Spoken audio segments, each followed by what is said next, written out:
What is your guys' pick for that, realistically, Holloway, McGregor? Oh, dude, And don't pick with emotion. I'm talking MMA math. Dude, 170 pounds. You haven't fought in half a decade. If the fight was 3 rounds, I would think, God, the Conor's got a good chance. I mean, he may still have a good chance, but you're half a decade sitting out, and then you're going in there, Max Holloway, who's an expert at fighting 5 rounds, and he's 170 pounds. You're easy. That, yes, 2026 is the year of the propeller hats. 2026 is the year where every single big fight, every single main event, where we look at it and we go, yeah, this guy's completely fucked. They win and they dominate and they make narratives look completely fucking stupid in hindsight, right? Chimaev, complete aura loss. Ilya Topuria, complete aura loss. Marab, complete aura loss.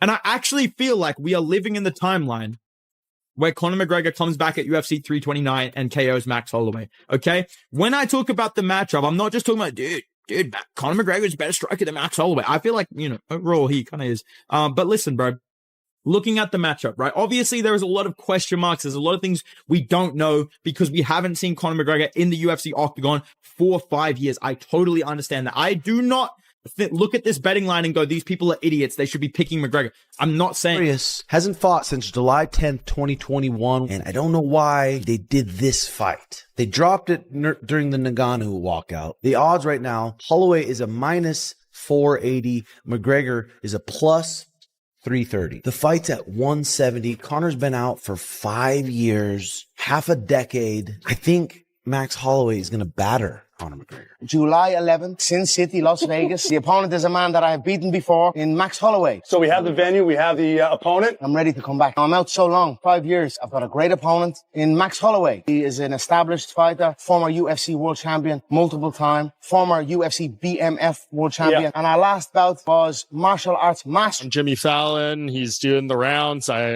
It's my understanding that he went from New York and he's going to Vegas or California rather, and he's going to lock in the rest of his camp here. So I'm confident unless, anyone can get injured badly, things can happen in a camp, but I think he fully intends on fighting this fight. No, that's not what I'm saying. I think he intends on fighting this fight too, but what I'm saying is that, you're supposed to say the right thing. You're not supposed to alarm people that, there's issues. And even in your head, you might think you're saying the right thing, but that doesn't necessarily mean that the right thing is going to happen. But I'm hoping, I'm positive, and I'm optimistic that the right thing will happen with Conor, and that he does do this fight, and then he does come back in April, and he does submit himself to the mercy of the game like everyone else. So I'm optimistic that those things will happen. Yeah. What about the fight itself? I mean, we bring up all these hypotheticals if he could fight Justin Gaethje and all that. I mean, it's exactly a 5-year layoff. The current Kalshi market has him with a 34% chance to Max Holloway 66, which feels, a little more generous than I was expecting there. I don't know. How do you feel about this fight? Can Conor McGregor, are we just making fun games here for the sake of conversation, or is there a world where you see Conor McGregor actually winning this fight? Against Max Holloway? Yes, against Max Holloway. Yeah. I mean, yeah. And the only reason why I'm saying that with this level of confidence is because he's done things before that we never thought he could do. So you kind of have to take him seriously when he says something. You have to. I've watched Conor. I was one of Marcus Brimmage's sparring partners when Marcus fought him. Oh, I'm just fighting this guy from Ireland. Now he's from Ireland. Who fight out of Ireland? Oh, this guy named Conor something. Oh, man, he touched him up, right? And then he goes on this run. Then he fights Dustin, and we go, oh, yeah, Dustin's the one who's going to save us. Dustin's our guy. Then he knocks Dustin out. And you're like, wow, this guy. And then he goes on this run, knocking out all our heroes. You're like, back. I'm super excited. When I saw it, I got goosebumps. And my boy's locked in. I've heard Conor McGregor's being back 20 times over the last year. I see his training footage. He looks good. Then you have Max Holloway. I love him. I think he's an incredible fighter. Him and Holloway 13 years ago. And he had to grapple with Holloway. Conor was able to take him down and out-grapple him there. This is going to be very interesting. And I think it's going to be a striking fight. He talks about Max Holloway and says, hey, this is the same guy that I fought in 2013. What's your reaction to that? And do you believe he actually believes this, or do you think he's just kind of trying to build the fight? I mean, I think he has to believe in it to a certain extent. Like, not that he thinks he's the same guy skills-wise, but I beat this guy, which means I'm going to beat him again. You know, I think that that's probably kind of human nature. That seems like the kind of philosophy that he would take. And he's doing it to build a fight, but also for himself. I think that like who is this guy? I beat him with one knee the last time. Like I tore my ACL and I beat this guy. Like you tell me I can't beat this guy again. So I think it's good for his psyche, and I think it's not a bad line to sell the fight. I gotta believe that Conor also knows that he's watched a few Max Holloway fights since then, and that he needs to be prepared. And I think he's been preparing. The countdown is officially ticking, and the hype surrounding Conor McGregor versus Max Holloway has reached an absolute state of meltdown. Every single day, the drama gets turned up a notch. 1 minute, a retired legend is dropping a wild hot take. The next, a toxic debate is exploding all over your Twitter feed, while fans everywhere are drawing blood in the sand to defend their pick. And look, this conversation is completely unavoidable right now.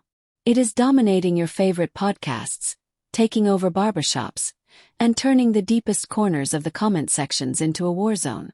Nobody can agree on a single thing.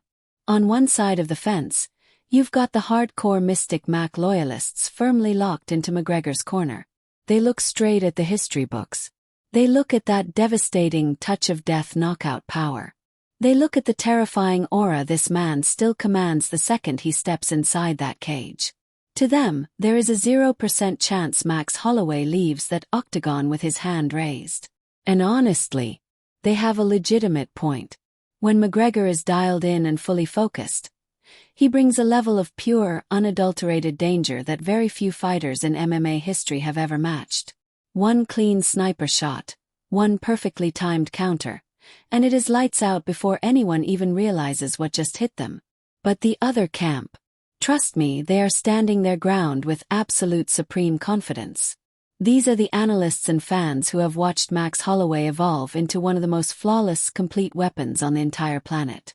They remember when Conor beat him a decade ago, and they will be the absolute first to remind you that the killer standing in the cage today is absolutely nothing like the young kid who took that loss.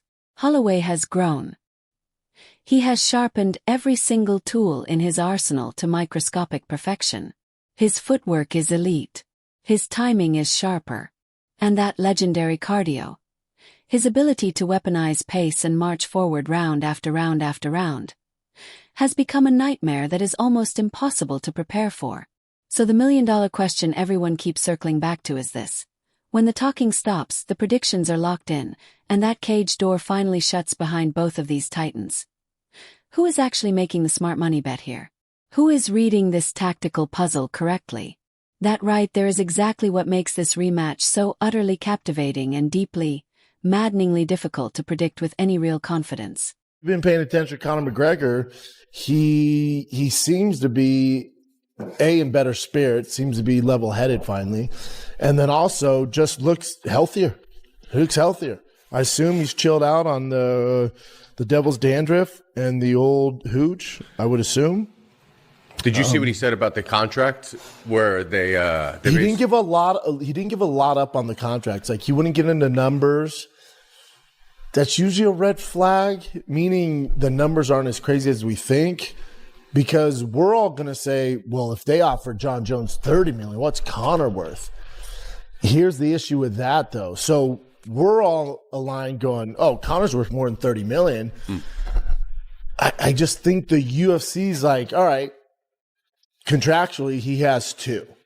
We're not going to pay him over $30 million. It's probably somewhere in the $20 million, 20 to 25, I would assume. Who knows? This is all just assumed. We are rapidly closing in on UFC 329, and that massive question is still staring the entire MMA world dead in the face. Who walks away victorious when Conor McGregor and Max Holloway finally share that octagon once again? Make zero mistake about it. This is a legacy-defining war that carries immense, career-altering weight on both sides.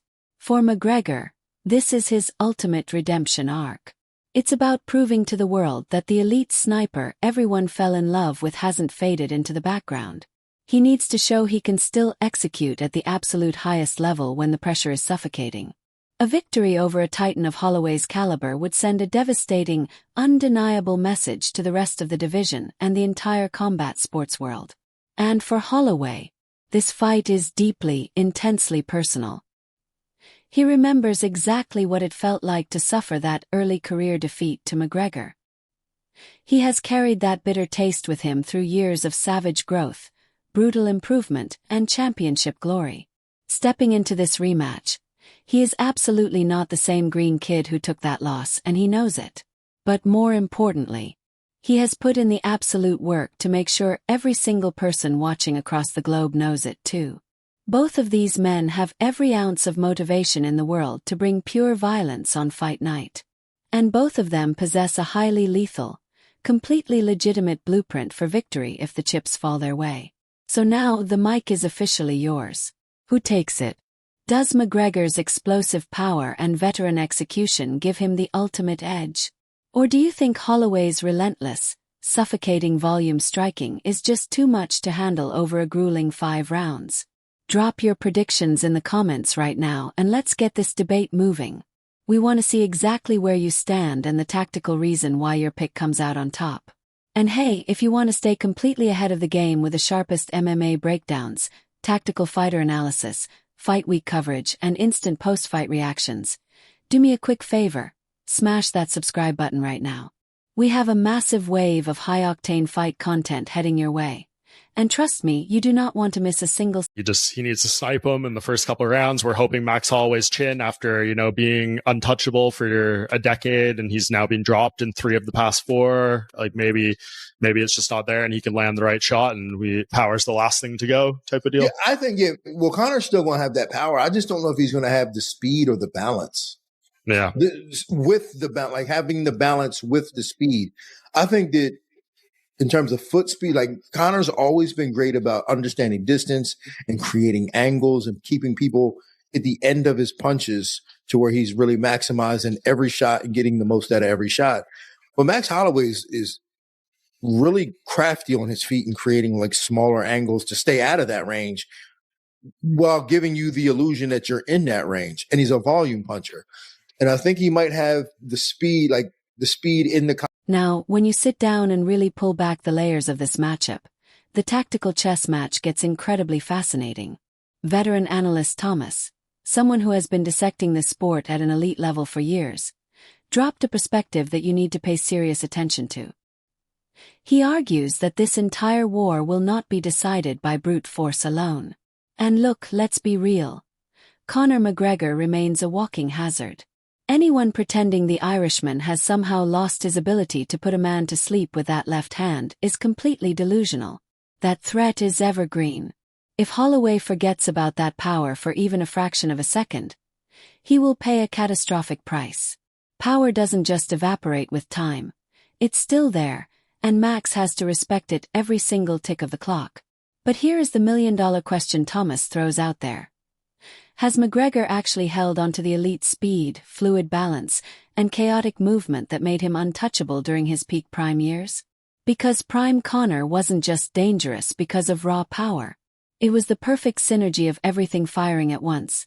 The Matrix-like movement, the ability to find angles his opponents couldn't even comprehend, and the way he could shift his weight to alter the entire gravity of a fight in a single breath.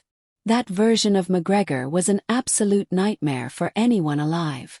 The real mystery is how much of that ghost still remains. On the flip side of that exact same coin, Thomas points out that Holloway implements a highly specific, psychologically draining brand of forward pressure. The non-stop feints, the shifting angles, and the endless combinations that give you zero room to breathe or reset. That is the exact formula that systematically breaks a fighter's spirit over the course of a long fight. Max doesn't need a single perfect sniper moment like Conor. He builds his victories brick by brick, round by round, stacking damage and dictating the pace until his opponent's gas tank hits absolute zero. Thomas believes that if Max stays disciplined with his positioning, gapping just slightly outside of Conor's kill zone while pumping that relentless volume, the momentum will inevitably swing. And once the tide turns against Conor in a legacy fight like this, clawing it back is a near impossible mountain to climb. That is the exact blueprint Thomas sees playing out. And honestly, it makes perfect sense when you analyze the clash of styles. The ultimate equalizer for McGregor is simple. He has to land something devastating early. Something that forces Max to hit the brakes and second-guess his forward pressure. If Conor can plant that tiny seed of doubt in the opening rounds, this fight suddenly looks completely different. But if Max can eat whatever heavy artillery Conor throws in those opening exchanges without getting rocked, and just keeps marching forward like a Terminator anyway, then the mountain the Irishman has to climb gets steeper with every single tick of the clock. And that is the exact reason why this matchup is so incredibly compelling on paper. You have two elite gladiators walking in with two completely opposing, highly lethal blueprints for success. And here is the real kicker. Both of those blueprints are entirely viable. There is no clear-cut answer, no obvious favorite, and absolutely zero room for error. That is precisely why this fight has completely paralyzed the entire MMA world in pure suspense.